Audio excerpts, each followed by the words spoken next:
Ce qui est important, c'est évidemment que les décideurs qu'on a vus aujourd'hui, que ce soit qui venaient soit du Sénat où on était, soit de l'Assemblée nationale, comprennent l'importance de la fiscalité comportementale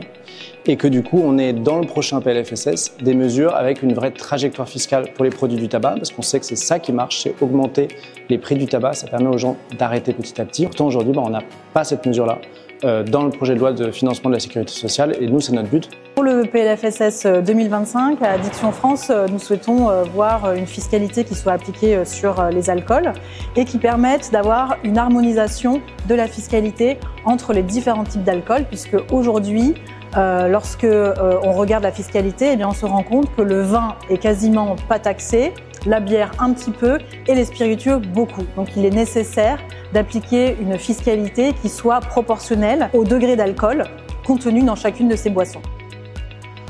Il est nécessaire d'avoir, et il est indispensable d'avoir une action que je me permettrai de qualifier de pédagogique envers nos décideurs, envers nos élus, pour qu'ils saisissent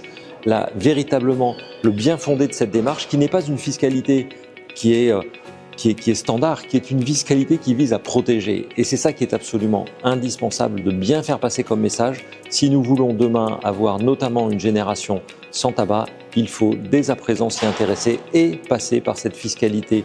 de prévention qui est d'ailleurs très soutenue par l'OMS et qui d'ailleurs affiche régulièrement que c'est un des moyens les plus efficaces pour lutter contre l'entrée du tabagisme.